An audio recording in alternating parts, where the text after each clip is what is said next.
తుమ్మలపెంట వేదికగా మత్స్యకారుల సేవా కార్యక్రమాన్ని సీఎం చంద్రబాబు ప్రారంభించారు. కృష్ణానదిలో బోట్లతో మత్స్యకారులు భారీ ర్యాలీ నిర్వహించారు. పెద్ద సంఖ్యలో తరలివచ్చిన మత్స్యకారులు బోట్ల ప్రదర్శన చేశారు. వరుసగా రెండో ఏడాది మత్స్యకారుల సేవా పథకం కింద నిధుల విడుదల చేయడంపై మత్స్యకార కుటుంబాలు హర్షం వ్యక్తం చేస్తున్నారు. తమ సంక్షేమం పట్ల కూటమి ప్రభుత్వం చిత్తశుద్ధికి నిదర్శనంగా కృష్ణానదిలో బోట్ల ర్యాలీతో ప్రభుత్వానికి మత్స్యకారులు మద్దతు తెలిపారు.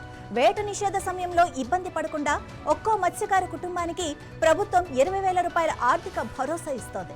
గత ఏడాది 1,21,433 కుటుంబాలకు 243 కోట్ల సాయం అందజేయగా నేడు 1,30,796 మత్స్యకార కుటుంబాలకు సీఎం చంద్రబాబు 262 కోట్ల ఆర్థిక సహాయం అందించారు.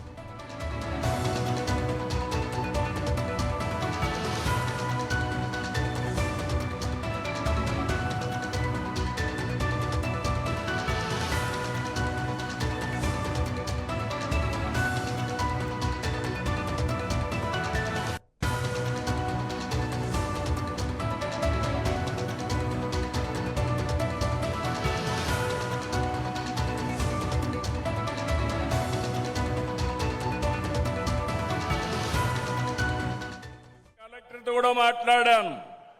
ఈ తీరం మనదే, బోటు మందే, వేట మందే,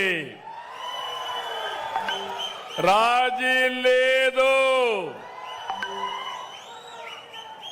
ఎవరైనా వస్తే వెంటాడతాం, వేటాడతాం తప్ప ఇక్కడికి అలో చెయ్యం. మర్యాదగా చెప్తాం, వాళ్ళు కూడా వినాలి. ఎవరెవరి హక్కులు వాళ్ళు కాపాడుకోవాలి.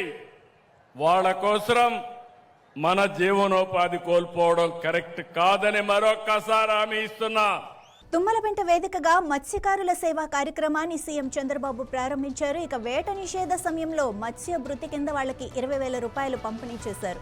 ఇక ఇదే విషయంకు సంబంధించి మరింత సమాచారం మా ప్రతినిధి వర్మ అందిస్తారు. వర్మ, చెప్పండి, ఈ కార్యక్రమం ఎలా ప్రారంభించారు, ఎలా జరిగింది? అమరావతిలో ఒక అద్భుతమైన ఘటన చోటు చేసుకుంది. ఒకవైపు అరుదైన కృతజ్ఞత, మరొక వైపు ఆత్మీయ ఆతిథ్యం. ఈ రెండింటి కలయికకు ప్రస్తుతం కృష్ణమ్మ వేదిక అయిందని చెప్పాలి.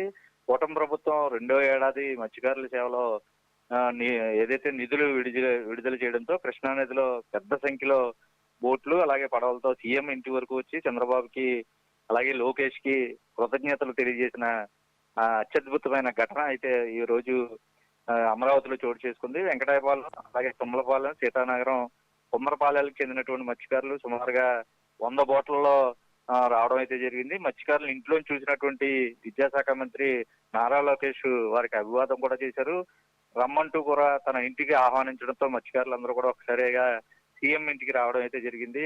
అయితే వైసీపీ పాలనలో రాష్ట్రం ఎంతో ధ్వంసమైందో వాళ్ళందరికీ తెలిసినే, అలాగే ప్రతి ఒక్కరూ కూడా బాధితులయ్యారు. కంపెనీలు కూడా తరలిపోయిన నేపథ్యంలో రాష్ట్రం ప్రస్తుతం పునర్నిర్మాణం చేస్తూనే ప్రజా సంక్షేమానికి పాటుపడుతుంది. కాబట్టి గత ప్రభుత్వం చేసిన తప్పుల్ని సరిదిద్దుకుంటూ ప్రస్తుతం ఈ రెండో సంవత్సరం కూడా నిధులు విడుదల చేయడం అయితే జరిగింది. మత్స్యకారుల కష్టం దాన్ని కల్లారా చూశానని, అన్ని కష్టాలు పడినా ఎన్ని బాధలు ఉన్నా సరే పిల్లల్ని బాగా చదివిస్తున్నందుకు, పిల్లలకు మంచి ఉద్యోగాల అవకాశాలు కల్పించడానికి ప్రపంచం మొత్తం తిరిగి కంపెనీలు అయితే తీసుకొస్తున్నాను. ఇందులో భాగంగానే ఏదైతే మత్స్యకార ప్రాంతమైన జోలదీనిలో డిఫెన్స్ కంపెనీకి శంకుస్థాపన చేశామని కూడా లోకేష్ మత్స్యకారులందరికీ కూడా తెలియజేశారు.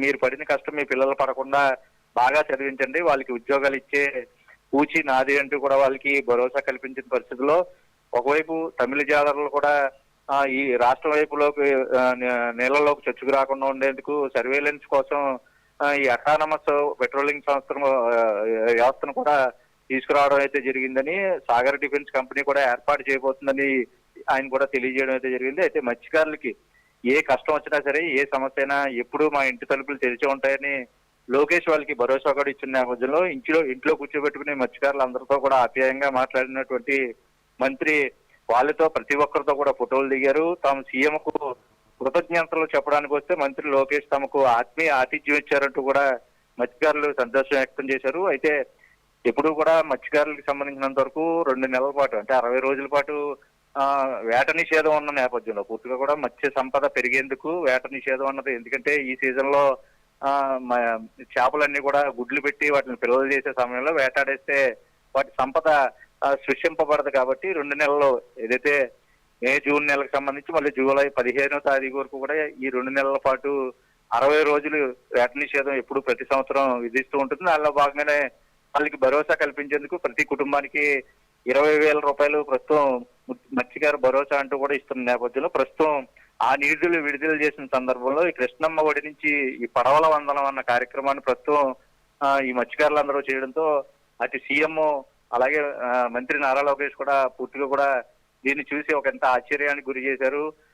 మీరు ఎంతగా ప్రేమగా మమ్మల్ని గుండెలో పెట్టుకున్నారో మిమ్మల్ని మేము అంత ప్రేమించే దిశగా పిల్లలు మీరు బాగుండాలి, రాష్ట్రంలో ప్రజలందరూ బాగుండాలన్న దానికి నిరంతరం కృషి చేస్తూనే ఉంటాం. మత్స్యకారుల కోసం ప్రత్యేకమైన మరిన్ని సంక్షేమ పథకాలు తీసుకురావడానికి మాకు ఈ రోజు మీరు చేసినటువంటి వందనం కార్యక్రమం మాలో ఉత్సాహాన్ని నింపిందంటూ కూడా మంత్రి నారా లోకేష్ అయితే అలాగే సీఎం చంద్రబాబు కూడా చెప్పడం జరిగింది. అయితే కనీవినేని రీతిలో గతంలో కూడా ఇటువంటి కార్యక్రమాలు ఎన్నో చేసిన ఆయనకి 3 సార్లు గతంలో సీఎంగా ఉన్నప్పుడు కూడా ఇప్పుడు ఇటువంటి కార్యక్రమం మత్స్యకారుల నుంచి నేను చూడలేదు, నా జీవితంలో ఇదే అత్యద్భుతమైన ఘటన అంటూ కూడా ఆయన కొనియాడిన పరిస్థితులు అయితే ఉన్నాయి. ఏదేమైనా ఈ రోజు మత్స్యకారులు ఇంటికి ఆహ్వానించి తర్వాత మంత్రి కూడా నారా లోకేష్ ప్రత్యేకించి మత్స్యకారులని మాట్లాడిన పరిస్థితి అయితేనో 2వ ఏడాది మత్స్యకారుల సేవలో విడుదల చేయడానికి ప్రత్యేకించి చొరవ చూపినటువంటి సీఎం అయితేనో ప్రభుత్వానికి అయితే కృతజ్ఞతలు తెలియజేసుకుంటున్నాం.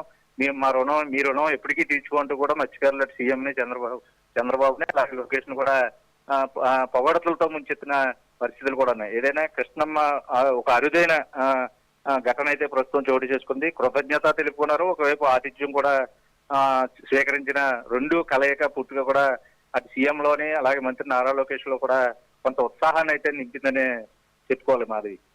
Right, thank you.